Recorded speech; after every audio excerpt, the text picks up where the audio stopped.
Hey rePROs, if you like this show, you might like Public Health is Dead. Hosted by Daniela Barreto, a public health advocate with a background in epidemiology and health science. It's a new podcast that brings undaunted public health defenders together to plot a new path forward for better health for us all. If you have been watching, like I have, the Trump administration attacking public health institutions worldwide, you know that all is not well in the world of public health. It's failing right now. Preventable diseases are, well, preventable, and you deserve to know. This show is your anti-establishment field guide to surviving in the age of pandemics. Listen and subscribe to Public Health is Dead on Apple Podcasts, your favorite podcast app, or publichealthisdead.com. Welcome to rePROs Fight Back, a podcast on all things related to sexual and reproductive health rights and justice. Hi, rePROs. How's everybody doing? I'm your host, Jenny Wetter, and my pronouns are she, her. So y'all, I am back from my trip. I had such a great time traveling with my mom. Like I said, we took a Viking cruise we started in Oslo and took the train from Oslo to Bergen, and it was gorgeous, y'all. Like, just absolutely stunning. And then we left from Bergen and hit Shetland, and then we did some stops in Scotland, and then we went to the Orkney Islands, and then we had a quick stop we had some more in Scotland, and then we went to Belfast, and then we had a couple stops in Wales, and then we were supposed to go to Dublin, but the weather was not cooperating, so we didn't do that. But we then had a couple stops in England and ended in London, and it was 2.5 weeks. It was so much fun. I saw so many wonderful things, took so many pictures. The weather gods were smiling on us the whole time. It might have been like a little cold or windy, but it did not rain on us at all. And considering the places we were, that is like an utter miracle. Like most days it was like gorgeous and sunny, maybe a little windy, maybe a little chilly, but like nothing, like I just had like a sweater most days. Like it wasn't like cold, and it was just so much fun. And it was just a great time. I saw so many wonderful things. It's hard to pick a favorite. I really loved Shetland. Was gorgeous. Like I got getting to see the Shetland ponies, and I don't know. It was just so much fun. I don't know that I have a favorite. I really liked Edinburgh, and I'd like to go back. I would like to go back to Bergen at some point. I feel like there was a bunch of Scotland I really enjoyed. It was just wonderful. Oh, and it was lambing season, so there were just like little baby lambs everywhere, which was delightful. We have so many pictures of lambs. My one, I guess, two bummers is I didn't get to see a Highland cow, which I was super excited to see, but I did not get to see a Scottish Highland cow, which made me very sad. And then two, our trip to Dublin being canceled. I had been before, so it wasn't like a huge deal, but I had plans for when we were in Dublin of like things I wanted to buy, and we had a really fun trip planned that day. But that's okay. It was still so much fun. I did a lot of reading. I did not check my email. I mostly stayed off social. It was just so delightful to get away from everything and not deal with everything happening. And I had such a wonderful time. And yeah. Oh, the other thing I really loved, we went to Bodø Castle, which was super cool. It's only like the outer parts of the building are still intact, but it's got like a moat. It was just gorgeous. Maybe I'll share some pictures with Elena that they can post on social about my trip. It was a lot of fun. It was also a little surreal to be in the UK when there was a court ruling that was anti-trans that came down.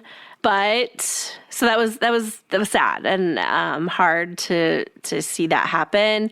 But it was also very exciting to be in London on the Saturday where there was the big rallies. We had stuff planned, so I did not get to go to the rally, but we were around it, and it was so wonderful to see so many people who turned out to support trans rights. In the UK, very sad that the case came down in a negative way, but it was great to see the energy and all of the people who turned out for trans rights. So I was glad to be able to at least see that part. But yeah, overall, I had such a fun time. My mom and I did really well together. I was a little nervous that 2.5 weeks in one room might be complicated, but I think she would agree. We did really well. Thanks, Mom. I had such a wonderful time. I can't wait to look at all of the pictures that are still on my camera at this point. But maybe that's what I will do over the weekend, is start doing some editing of pictures and stuff. Because y'all, I took so many. It's outrageous, the number of pictures I took. But it was a wonderful time. Okay. With that, I'm not even going to talk about anything that happened while I'm gone, because I'm still trying to live a little bit in that bubble of like ignore it all. But I'm very excited for this week's episode. We are doing a 6-month series, so 1 episode a month, talking about abortion later in pregnancy. It is such an important issue that we have done episodes talking about, but we haven't done a deep dive in a while. So I'm very excited to do this long-term look at abortion later in pregnancy and why we need to care about it and many different aspects of it. And I couldn't think of a better place to start than with Garin Marschall and Erika Christensen at Patient Forward. They were wonderful guests, and I had so much fun talking to them. And I talk a little bit about the way they have impacted my work, and I am just so grateful for all of the work that they are doing. It is so important, and I am so excited to be able to highlight it and just feel lucky to have them on. They were wonderful guests. Okay, so with that, let's go to my interview with Erika and Garin. Hi, Garin. Hi, Erika. Thank you so much for being here today. Oh my gosh. Hi. Thank you for having us. We appreciate it. I'm so excited to have you here. And before I let you introduce yourselves, I'm going to probably embarrass you for a second. I have definitely followed you on social media for a very long time, and I have been just so grateful for all of the advocacy that you have done around abortion later in pregnancy. As you know, we've done our 50-state report card for, I don't know, I think this year's was our 13th year, and because of your tireless advocacy, not like aimed at me or anything, but just like watching the amazing work that y'all do. When we switched the report card from Population Institute to rePROs, we used to only ding states for 20-week abortion bans or lower. And because of all of your work and advocacy, we switched it to any gestational ban. Yes. Clapping. Oh, that's incredible. That's wonderful to hear. Thank you for sharing that. That is amazing. I'm going to ride that. Yay! I'm riding this high all day. That's okay, amazing. So let's go ahead and have you introduce yourself. Erika, do you want to go first? Yes, thank you. My name is Erika Christensen. My pronouns are she, her, and I am co-founder of Patient Forward. And I will let Garin introduce himself before we share too much more, maybe. Hi, I'm Garin Marschall. I use he, him pronouns, and I'm also the co-founder of Patient Forward. We're married. Sometimes, it's important to like put that out there so people understand maybe our relationship or why we're familiar or...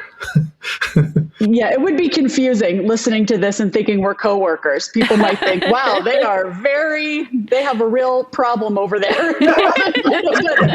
No, we started this work married, we remain married. And that is, that's just something we try to let people know from the beginning. Well, I'm really excited to have the two of you on, not just because you've played a big role in influencing how I think about this, but it's the start of a new series we're going to do with, in coordination with Patient Forward for the next 6 months. We're going to have 1 episode a month talking about some aspect or some issue relating to abortion later in pregnancy. And honestly, I couldn't think of a better place to start than with the two of you.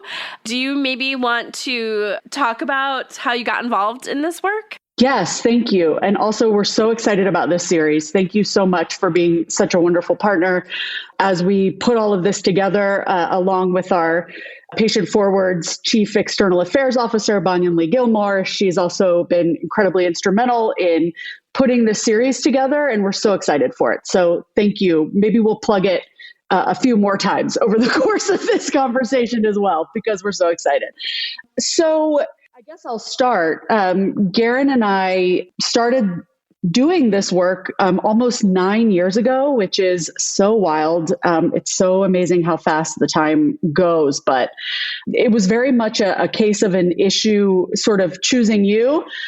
We were newly married. We were wanting to grow our family, and we thought quite naively in retrospect that we were going to experience pregnancy and having children, hopefully without too much friction. And what we found is it was much harder, I think, than we had anticipated. My first pregnancy ended in a miscarriage at 10 weeks. And then I was pregnant again soon after. And that pregnancy proved to be very complicated. And the complications sort of grew as the pregnancy progressed. It got so that every appointment, every 2 weeks, we would learn some new piece of critical, complicated information about our pregnancy that eventually culminated in learning at 30 weeks that, in fact, our doctors no longer thought that my pregnancy was viable. Their treatment, or one option available to us, one treatment was to end the pregnancy, was to have an abortion. We were living in Brooklyn at the time. Our doctor was on the Upper West Side. We had access to the best medical care in America. We were really lucky.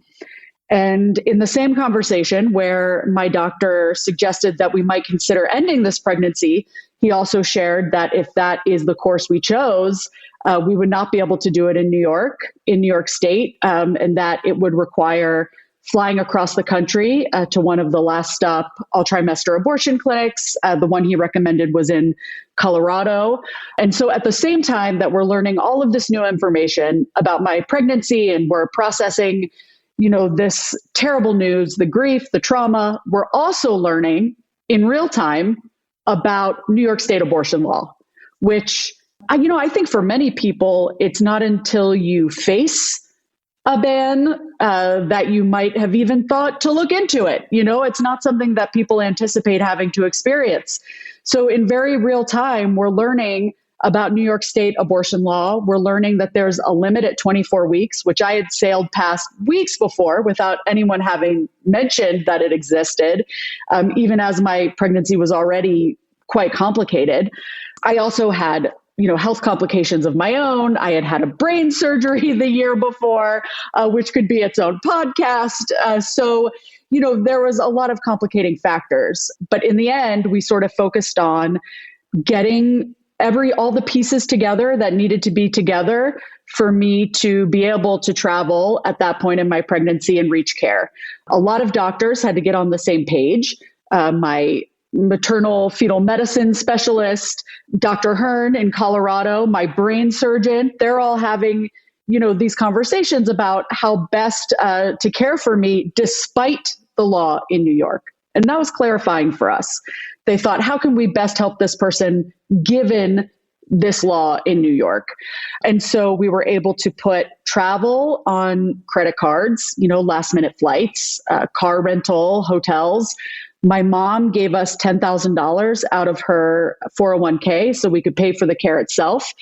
And we realized really immediately how lucky we were to be able to do that. And at every point, Garin and I would look at each other and say, oh my God, what if we didn't have IDs? What if we couldn't fly? What if we didn't have driver's license and what if we couldn't rent the car? What if we were under 25? What if we didn't have my mom who had access to this money, who could take it out of her account and give it to us? It was the whole time we were just understanding how if any piece had not been in place, I would be forced to carry that doomed pregnancy to term. And then we would be grappling with what that would look like, So I think that was pretty immediately radicalizing for us. And I think we sort of became really overnight obsessed with abortion laws. I think that's safe to say, and remain maybe more obsessed than ever. So Garin, did I leave anything out? Any important pieces that I'm missing? Well, I think to that point, like when we were sort of going through this, we were like, oh my God, does anyone know about this? And nobody that we knew did. And I think there was this impulse that we had to fix it, right? And like the way mine showed up is I kind of went down a rabbit hole on insurance or whatever.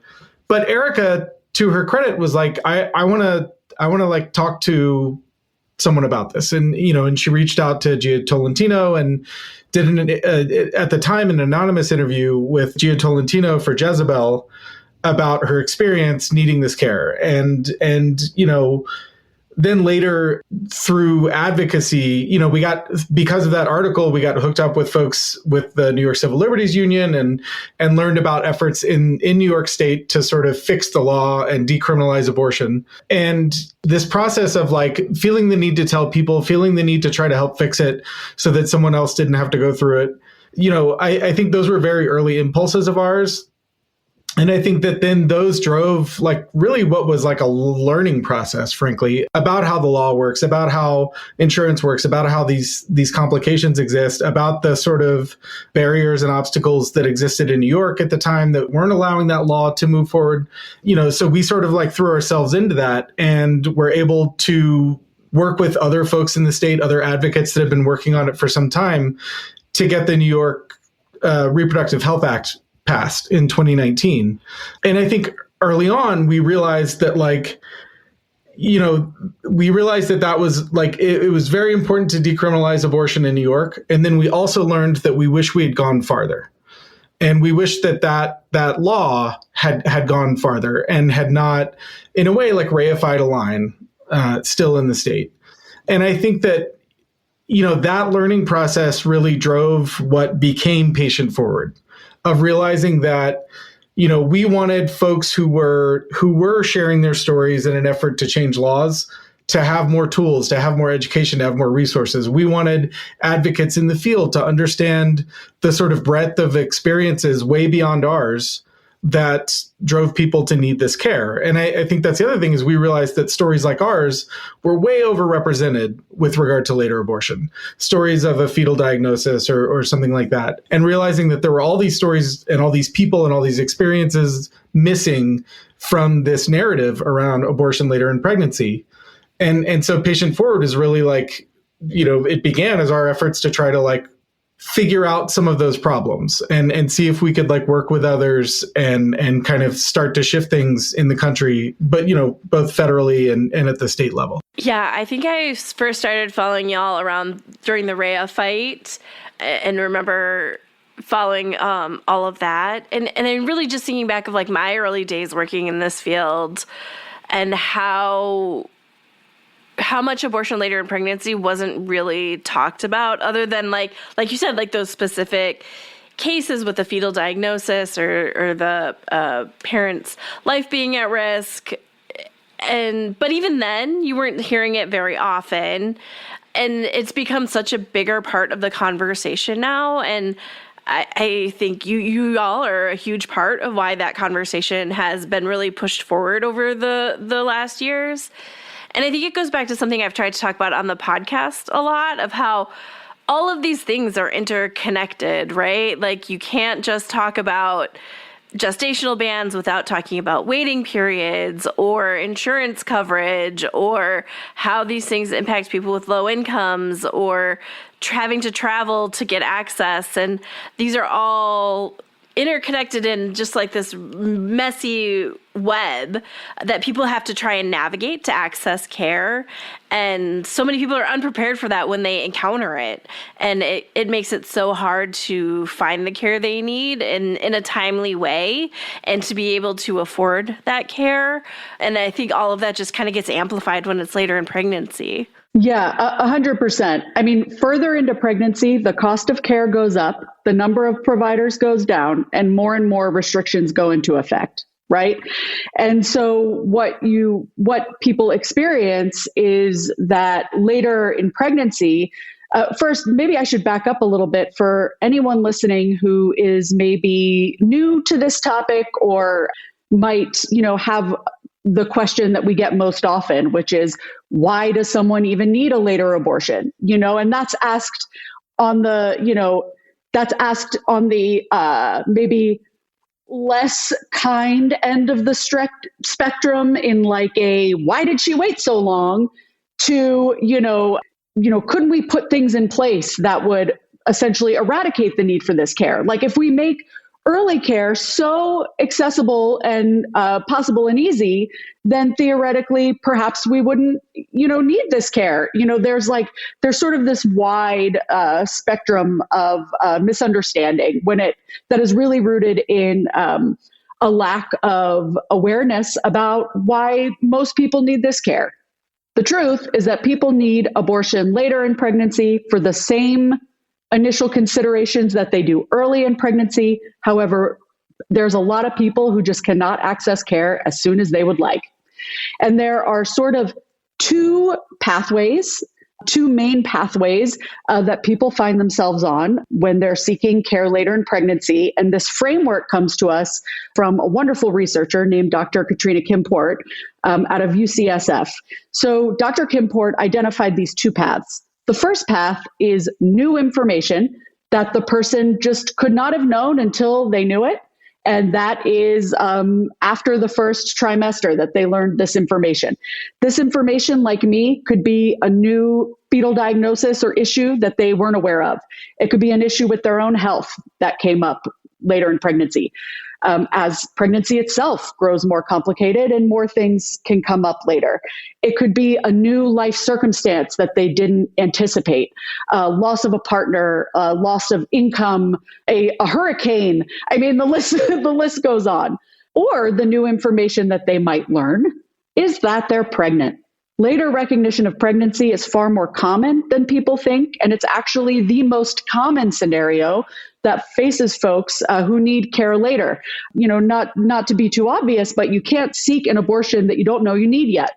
And again, later recognition of pregnancy, far more common than people think, particularly for young people who maybe haven't had their periods for very long, for people with complicated medical histories, etc. The other path is knowing that you want and need care earlier, but being delayed by circumstances outside of your control. That could be trap laws. That could be abortion bans, certainly. It could be the $400 that you might need for an abortion earlier. And as you're working yourself to the bone to try to get that money together, your pregnancy is continuing to inch up, and with it the price. And so you're just constantly chasing a price that you can never meet until you find yourself over these lines. And then for most people, they experience a combination of the two. They find out new information later in their pregnancy that they couldn't have known any earlier, and then they were delayed even further by these circumstances outside of their control. Now, the reason we'll always need access to later abortion care is because that path one, new information, that's life stuff, that's body stuff. We are never going to be able to legislate or regulate away bad pregnancy outcomes, later recognition of pregnancy. This is just the experience of being a human being with a pregnancy-capable body. We will always need access to this care because those things will always happen. Now, column B, Path B, barriers to accessing care as early as we would want, those are man-made problems, and we could eradicate all of those tomorrow, and we should. And we should be working to eradicate every single one unequivocally and without qualifiers. All abortion bans got to go. They're not rooted in health. They're not rooted in safety. They're rooted in control. We can absolutely decide there is no such thing as a benevolent abortion ban, and therefore we're going to do our best to get rid of every single one. We could make abortion care free. You wouldn't have to chase the fee. I mean, we could focus all of our time and energy on that second pathway because it's what we have control over, and it speaks to the parts of the patient experience that we can actually address. And at the same time, we would be addressing stigma and everything else, criminalization, everything else. So that's sort of like a both short and long way of explaining from a patient perspective how people find themselves needing care specifically later in pregnancy. But their same initial impulses, same as early. They don't want to be pregnant. They already have enough children. They never want to have children. Being pregnant gives them body or gender dysphoria. They experience, these complications. the same impulses are the same. So you've been doing this work for 6 years with Patient Forward. What have you seen change over that time, or what challenges have you really run up against? I feel like hope is not something that people talk a lot about these days, understandably. And I think there's a lot to be terrified about in a way, outside of this very specific topic. But I think with regard to abortion later in pregnancy, we have some hope with regard to how things have evolved and changed over the last 5-6 years or so.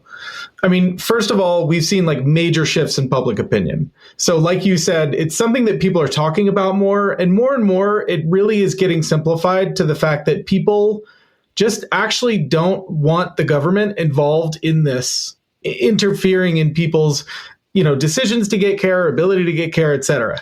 And it used to be that people understood we didn't want the government involved prior to viability or something, right? And now we're realizing that no, it is actually just that people don't want the government involved. They actually just don't want it. They don't trust the government to be someone in that space, right? And that makes a lot of sense. And we're seeing big movement with regard to public opinion post-Roe on this. And that, I think, is giving us a lot of hope. The other thing is that we're seeing advances in policy that reflect this. So not everywhere, but, California passed Prop 1 in 2022, Vermont amended their constitution. Both of those didn't have limits at all involved. California still has a viability ban, which we would love to see repealed, but the ballot measure itself didn't have a limit. Minnesota got rid of its. Michigan, following their ballot measure, we saw them repeal their viability line. And for instance, right now, we see Massachusetts actually, there are active efforts in the state to repeal their viability line. These are all things that are actually quite new. In the time that we started Patient Forward, or around 2019, there were all these efforts to, yes, protect abortion, but only up until viability. And we're still seeing that. We saw all these ballot measures last year that had viability lines. But at the same time, we are seeing this other sort of cross-cutting momentum with regard to just getting the government out of that part of it, in a way, identifying a more supportive role for the government. The government can provide funding so people can get care. They can support clinics. There's a really great bill in Maryland that just passed that's, they found a really novel way to get some money to help support abortion care and clinics and stuff like that. And I think that those two things, this movement in public opinion, some of this movement in policy, suggests a big sea change with regard to how we're understanding where people are in the public and where advocates and politicians should be. This is one of these cases where the public may be a little bit in front of a lot of the advocates in the field and the politicians.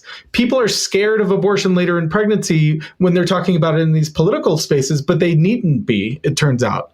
And that's not to say that people don't have complicated feelings about this, but they have actually very uncomplicated feelings about whether the government should be stopping people from getting care. Yeah, I feel like that shows up very clear in any polling around most health things, right?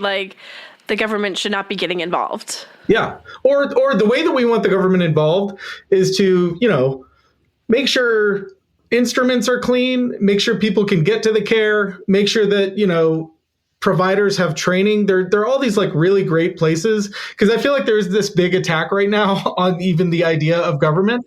So I just want to clarify, there is a role for the government. Very good point. The government, a collective project, is something, we can make sure to take care of each other. That's what the government could be. And so we can take care of people that end up, for all the reasons that Erika listed in terms of why people need abortion care later in pregnancy. For instance, I've been thinking a lot about recently how many people are having to travel just for this care.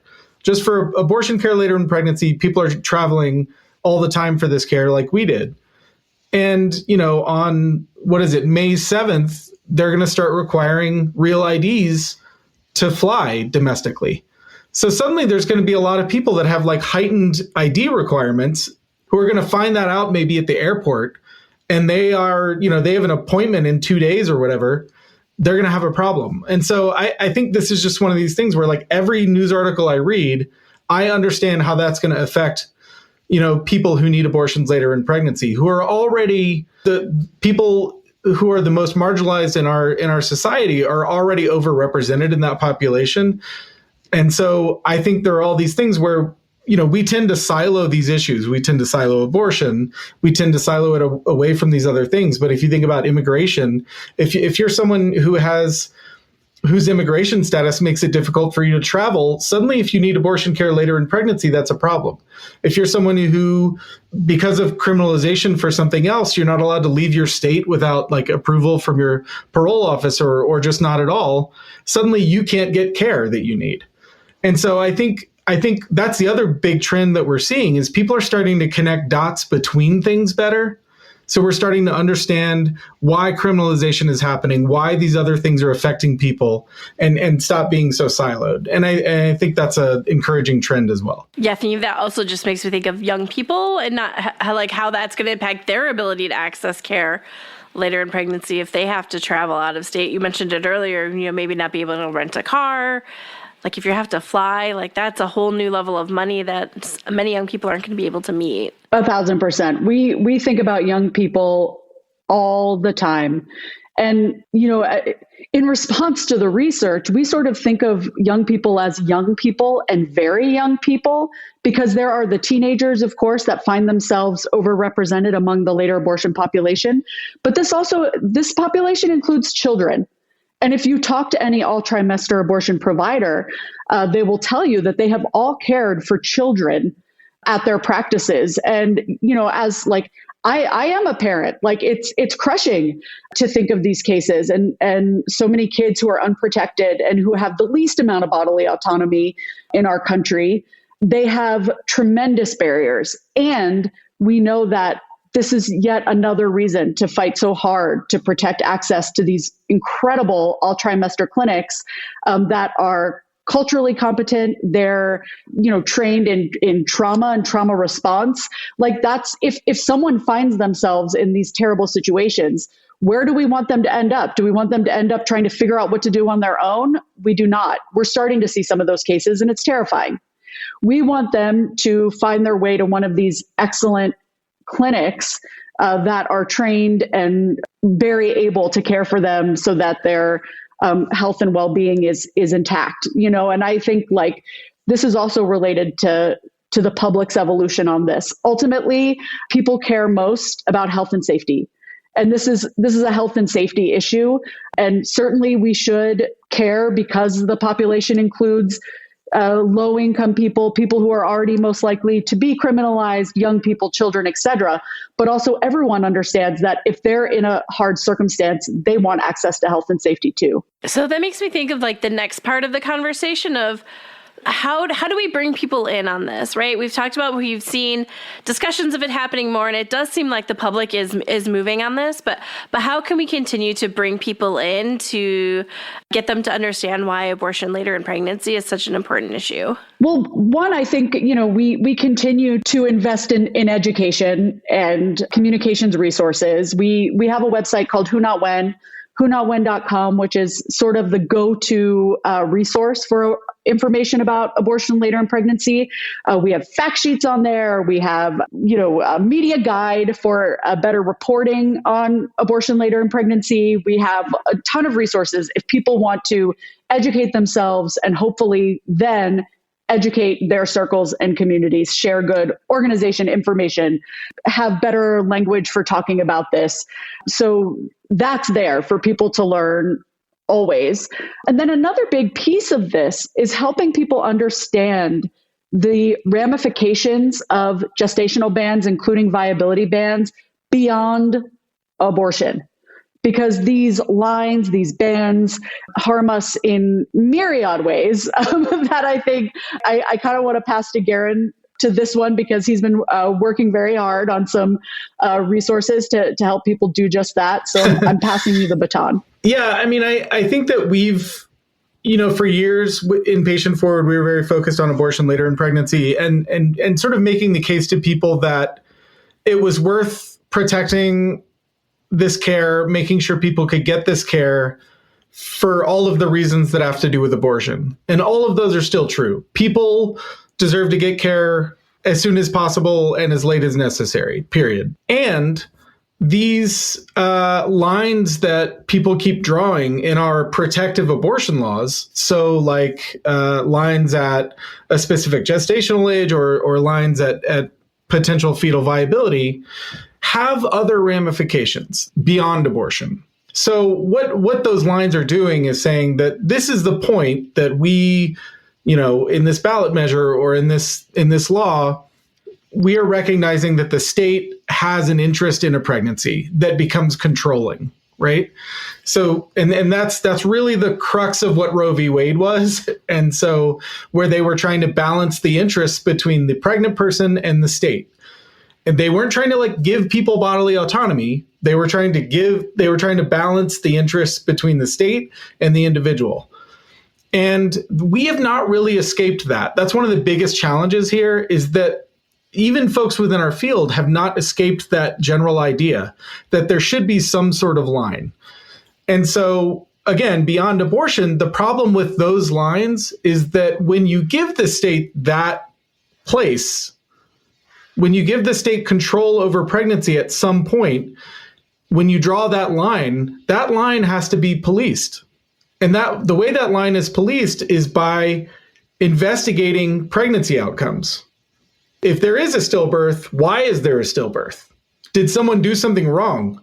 We need to go find out. We need to arrest that person, investigate them. There will be local news stories sharing their name publicly. We're going to go do all that. And then we may decide that we're not going to charge them with anything, right? Like just happened in Georgia. But that person's name is out there, that they went through that whole experience. That's awful. But obviously, there are also other people who are in prison because of pregnancy outcomes. There are people in prison because of behavior or conduct during their pregnancy, ranging from substance use, which is in itself not a crime. It is not illegal to have ingested drugs in America, but it is often illegal to have ingested drugs if you're pregnant. So there are all these things that become illegal because you're pregnant. That line that we're drawing at viability is saying, after this point, we're okay with the state doing all this stuff. We're okay with the state investigating pregnancy outcomes, controlling pregnancy behavior. There have been situations where they have forced medical interventions like C-sections or blood transfusions. Often people are rejecting these things based on religious grounds or just because they don't want them. And again, that is a pervasive right in this country. You're not allowed to have things done to your body that you don't want to do unless you're pregnant. And the state has, again, been granted this place after viability, typically, when that matters. Can I interject one important piece of this, which is that quote unquote viability is not a hard line. It's like a general gray area. And like everything that involves the carceral state, it tends to creep. So really, whenever there is a developed pregnancy that is the concern here, the state is going to take their place where they feel that it's appropriate, which is how you have people investigated at 20 weeks, at 19 weeks. We know from a report by F1 How that 87% of cases of criminalization affect pregnancies in the second and third trimester. So while from an abortion context, this care is uncommon, when we're talking about criminalization, it represents the vast majority of cases where someone is criminalized. And they're being criminalized based on ideas and legal concepts that we are writing into the law ourselves. Yeah, I was just thinking this, while you were talking about that, of how we got in this place where we lost Roe anyway, right? You had this slow chipping away. So all of a sudden we have these viability bans. Okay, so then 24 weeks. Okay, 20 weeks. And you see it start creeping back, and that it would start impacting more and more people because, again, it's not going to stay at just viability. Well, it also speaks to the inherent difference of goals. I think if we're singularly focused on abortion, if that's the goal, is to get people abortions and to ask state daddy for permission to get as many abortions as possible, then you would write policies and act the way we kind of have for the past 50 plus years. If your goal is to have bodily autonomy, to wrestle control from the state, to be left alone, to be unharmed by the state, then a gestational ban would be unthinkable. But we have different goals. And that is something it's another challenge that we have found, is that is a conversation that starts to make folks really uncomfortable. But until we have that conversation about what our goals are, what it is we are trying to win, what is a win, until we can really have that conversation openly and without blaming or hurting each other, I fear that we are just going to norms our way to like a total personhood protections at the Fed level. Because we're fighting different fights, sometimes at cross purposes. Oh man, this is just making me so excited for the rest of this series, y'all. I am so excited for all of the conversations we're going to be having. Let's wrap up this one. I always love to end with, what can our audience do? How can the audience get involved around these issues? I think one thing that we would love to invite folks to do is that when you're asked to support something, a bill, some legislation or a ballot measure or whatever, is to read it and see if there are there lines in it? Are there limits to the protections in it? Ask yourself whether it allows government interference and criminalization. Because all pregnancy criminalization is based on the idea of fetal personhood, which is a very dangerous idea. And so it's important for people to kind of like have their spidey senses up about this when they're reading things that they're asked to support. So that's one. And I think, to be clear, it's okay to push back, to say, hey, advocate, hey, elected person asking me to do something, I'm concerned about this thing in this law. Why is that there? Could we maybe not do it? Because I don't support that. Let them know. I think that's really important. You know, I think we all...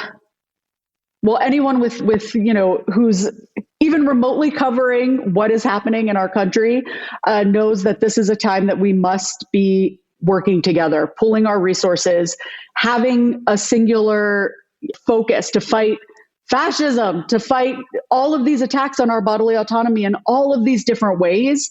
We can't do that if there are a lot of us throwing the most under-resourced and over-policed members of our communities under the bus. We just cannot.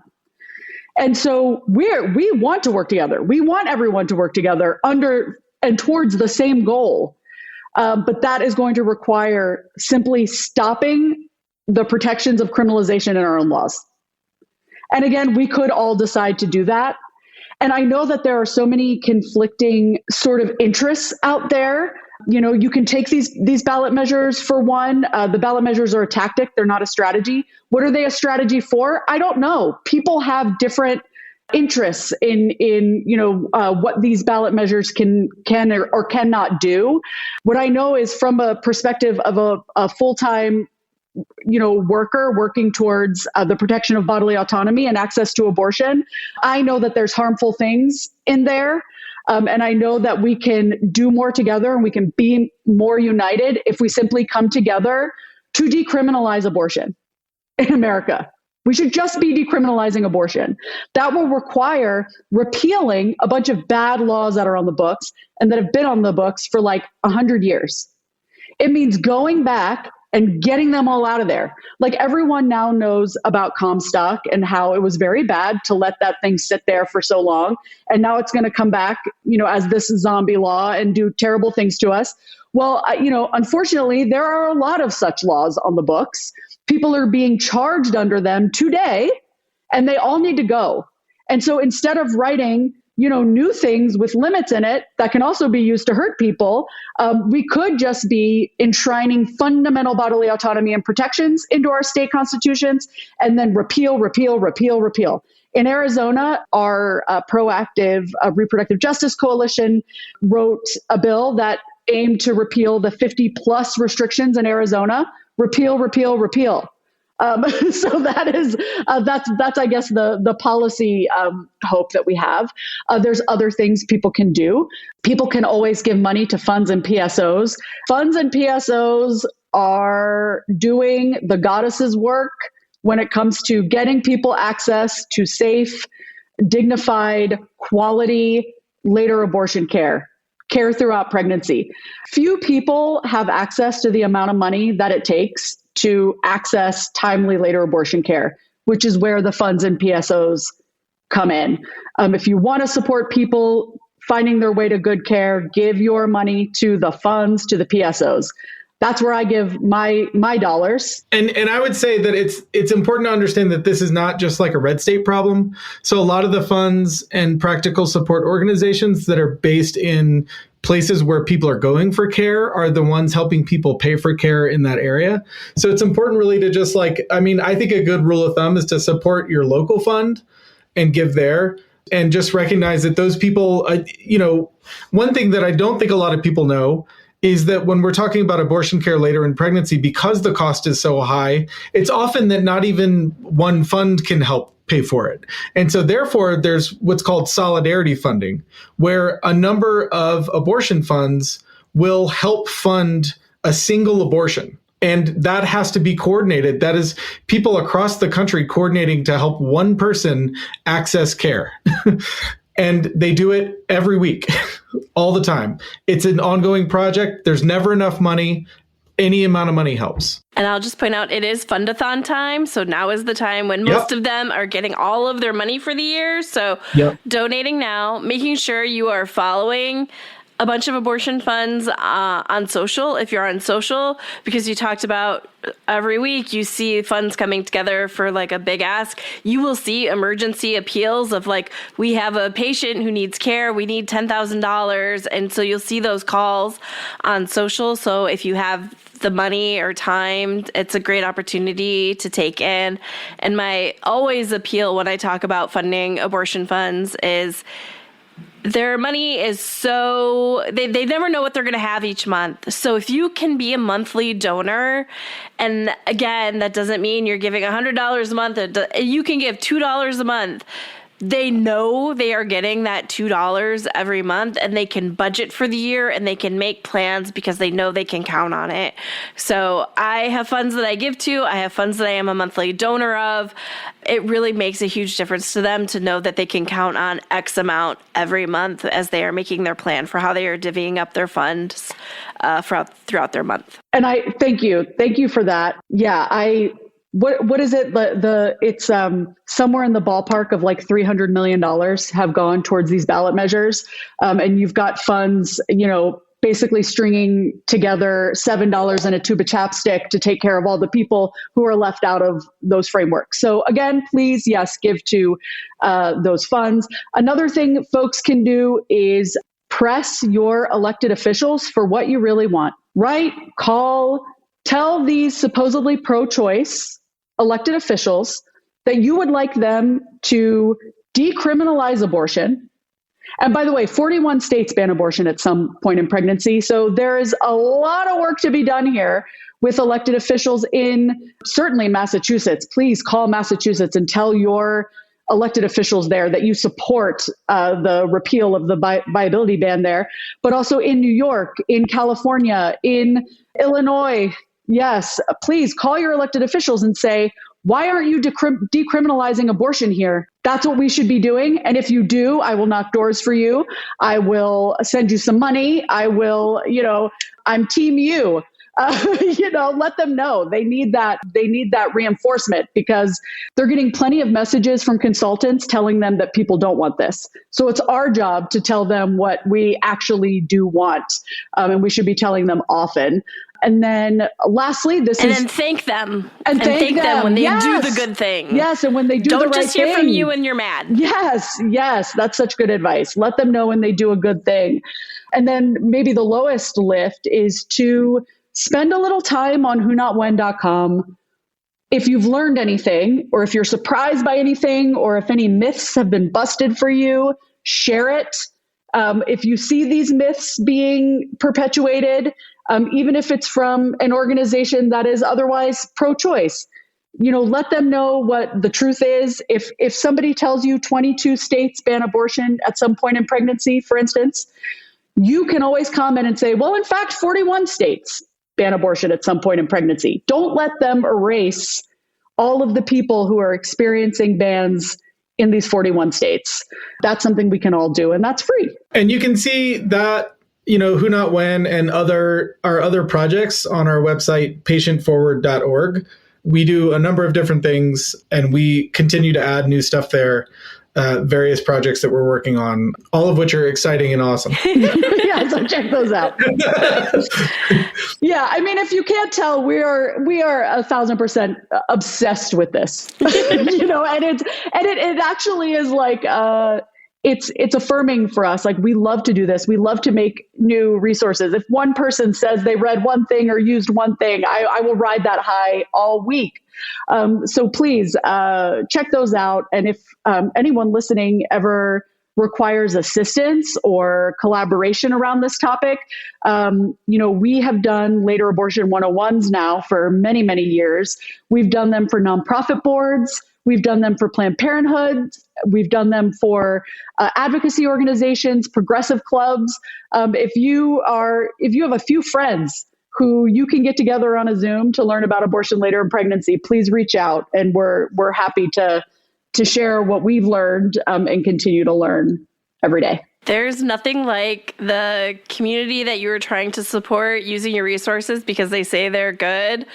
I remember I did an episode on intimate partner violence and talked about my experience with somebody else. And Domestic Violence Wisconsin shared that episode is a great resource. And like, as a intimate partner violence survivor from Wisconsin, like that just like hit like, really?